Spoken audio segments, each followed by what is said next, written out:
So there's this old movie called The Island of Dr. Calamari. The Cabinet of Dr. Caligari. which is arguably the first true horror movie. It's about this insane old doctor who has a sleepwalker completely under his spell. This crazy old loon. Can you imagine how horrifying that would be? Hey, come on. Let me tell it. The movie takes place in a fictional town where a grisly murder has taken place, and follows two pals as they go to a fair to see a sideshow by the mysterious Dr. Caligari, a hypnotist who uses a sleepwalker named Cesar to answer questions about the future.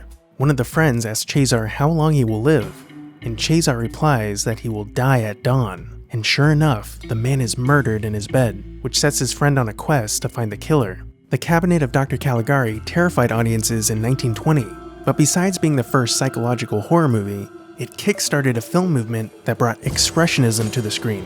But what exactly is Expressionism? Expressionism was an avant-garde art movement that emphasized a subjective perspective, where the audience gets to experience what's going on in someone's mind. And despite being heavily associated with German cinema in the 1920s, Expressionism is still often used in more modern movies. Think of movies like, well, Mandy, The Cell,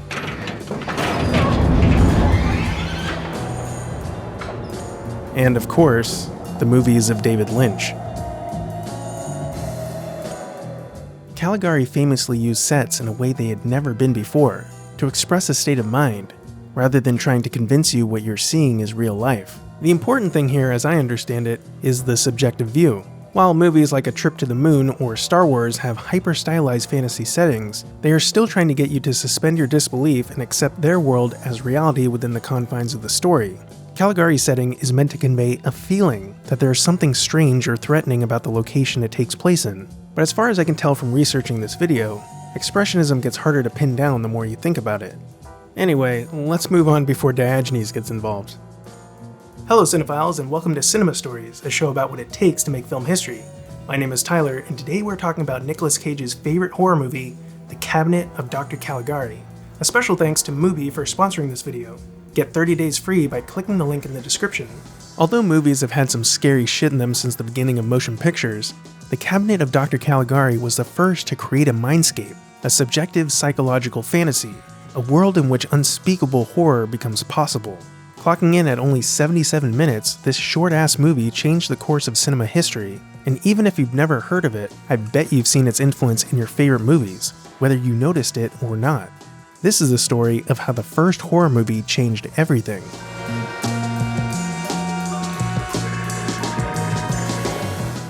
The year is 1920.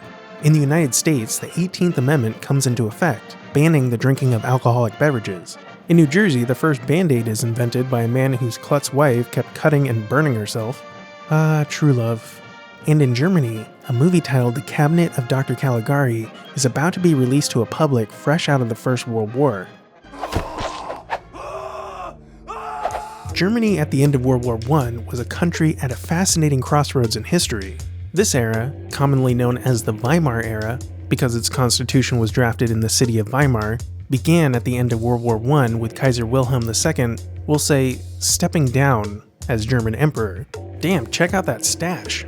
Guy looks like he should be fighting Sonic the Hedgehog. The Weimar Era, while politically unstable, saw a boom in art and culture. Wilhelm's reign under the Imperial Reich had been culturally repressive and relied on militaristic order. But now that it was over, new art movements like Bauhaus emerged, and the cabaret scene entered the cultural landscape.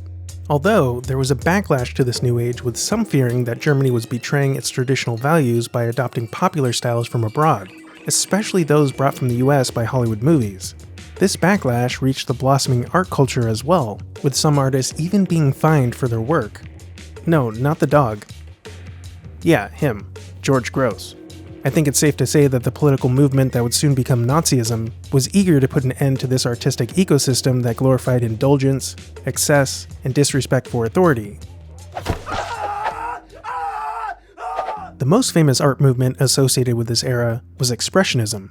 Expressionism was more of an attitude or a way of thinking than it was a consistent style, and it had a lot of crossover among different art forms. Whereas Impressionism tries to depict the real world but only from a first glance, or impression, instead of focusing on details, Expressionism tries to get at the artist's inner feelings rather than the actual appearance of the subject matter. Just look at how bonkers the world of Caligari looks. The stool this guy is sitting on isn't supposed to make sense, but it gives you this dreamlike feeling of something being not quite right. The founder of the art magazine Der Sturm wrote in 1919, "Expressionism isn't a fashion, it is a worldview," meaning Expressionism has more to do with what the art was than about the look. It was represented by quote-unquote excessive enthusiasm, a sense of being overwhelmed, and a world out of order. Often this art criticized the confines of modern middle-class society. A good example of this uneasy state of mind is how expressionist artist Alfred Kubin described visiting a little tea shop where everything seemed bizarre. The waitresses were like wax dolls, moved by some strange mechanism. He had the feeling that his intrusion disturbed the few customers sitting at tables. They were completely unreal, like phantoms hatching satanic plots. The far end of the shop with its barrel organ seemed suspicious, a trap. Behind the barrel organ, there was surely a bloody lair wreathed in gloom. Have you ever been out and everything just seemed a little strange? Even though Caligari is credited with bringing Expressionism to the screen, it wasn't a new art movement at the time. Expressionism first appeared around 1908 and was well established in theater design, literature, and painting by the time Caligari premiered. The film industry was slower to take up the style because of how expensive movies are. Before World War I, German movies weren't seen much around the world because the German film industry was tiny. During World War I in 1916, the German government banned nearly all movies from other countries to help build up its own film industry. As a result, after World War I, Germany's film industry had grown, but it could only survive if it could find a way to share its movies with the rest of the world. The problem was that other countries didn't seem to want German movies after fighting against Germany in World War I, and a few had even banned German movies from their theaters. Some countries refused German movies simply because they didn't want the competition. One way of getting other countries to accept German movies was to make movies that didn't have to be tied to distinctly German locations. The main way of doing this was to make historical epics, and by the time Caligari was being pitched to studios, most German movies were big historical spectacles. According to one of the writers of Caligari, the industry's focus on historical epics meant that spending a bunch of money on something as experimental as Caligari was a big risk. It was in this landscape of cultural change, artistic experimentation, and a commercially ambitious film industry that a pair of young writers named Karl Mayr and Hans Janowitz met and began writing The Cabinet of Dr. Caligari.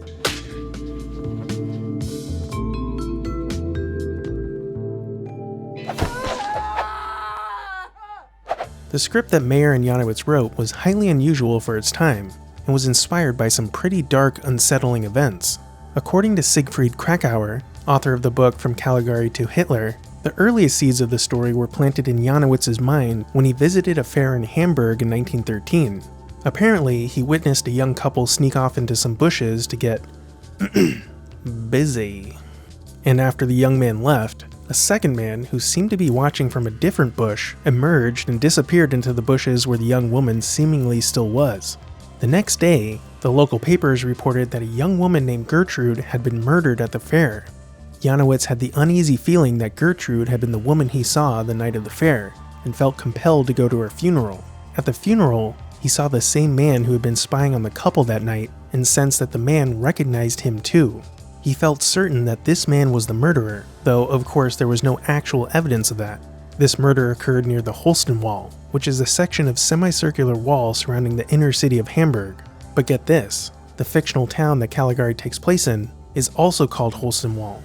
Obviously a decent amount of inspiration came from the war itself. There's a much bigger story there which will be explored in another video, but allegedly, while Mayr was in the German army during the war, he had been subjected to repeated psychiatric evaluations and grew to hate the psychiatrist assigned to him.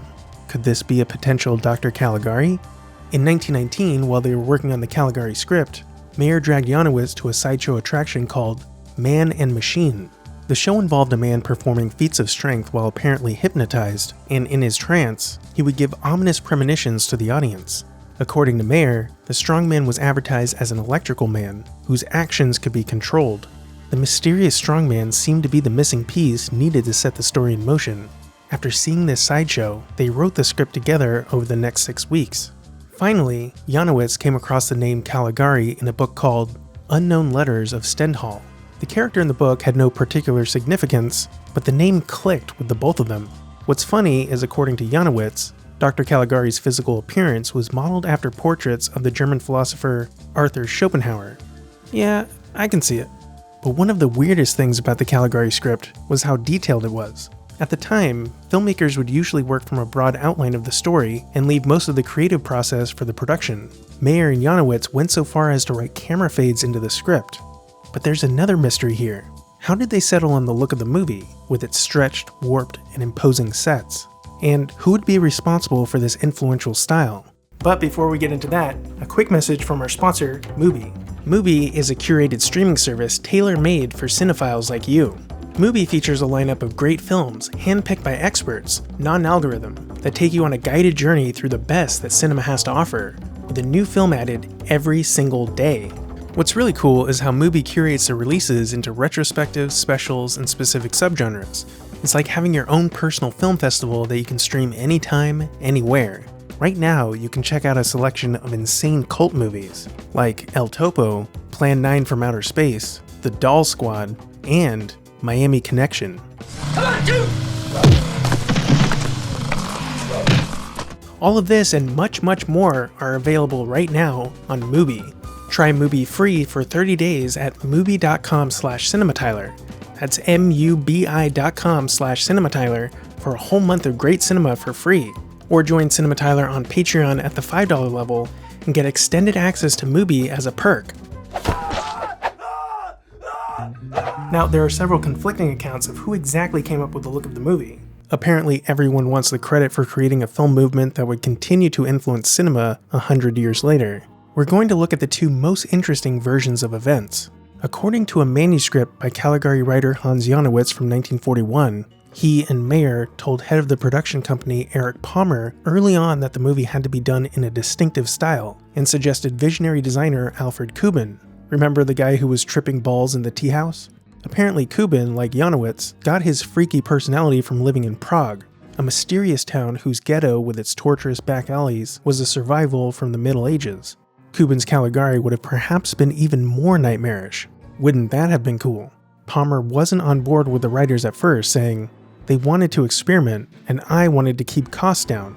During such a stressful time in German history, it was important to be resourceful and save money."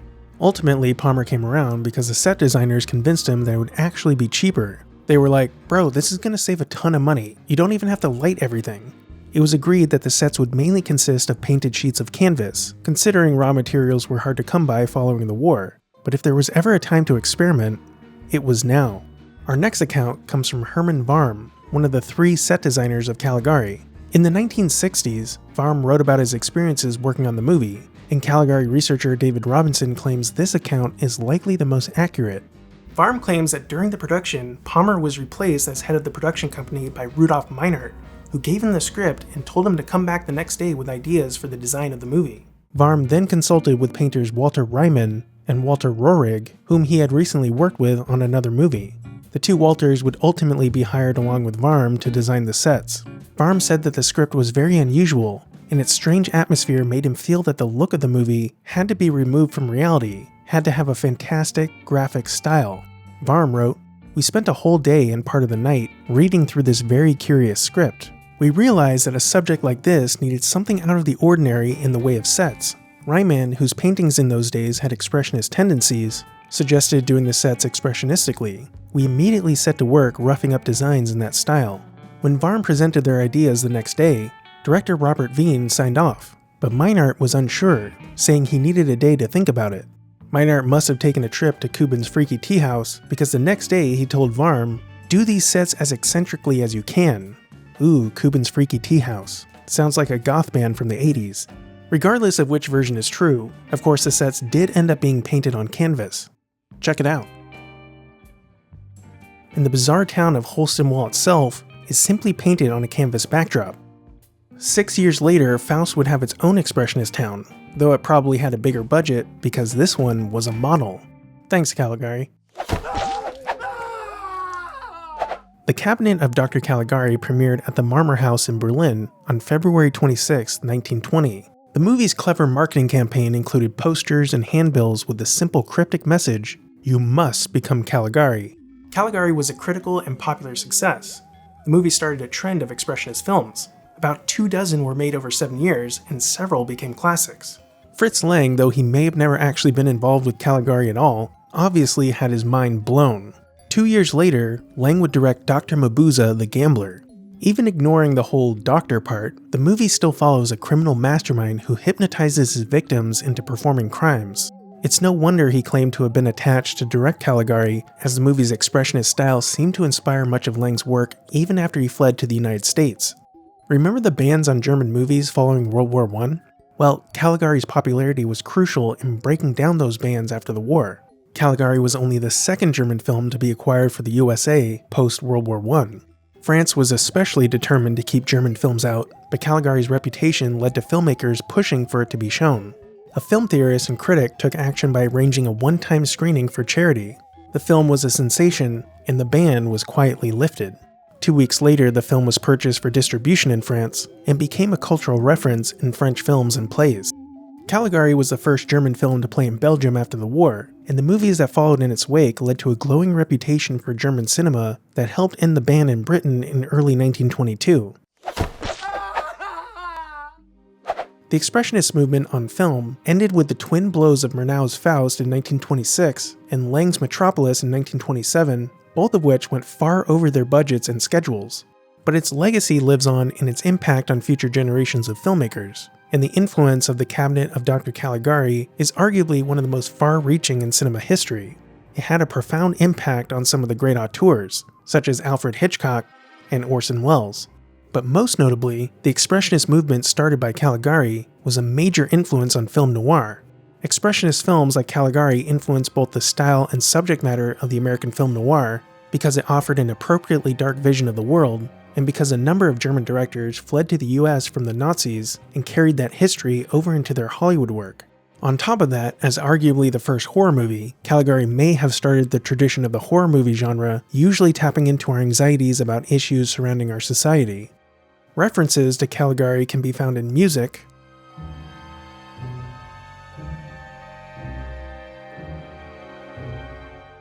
as well as movies.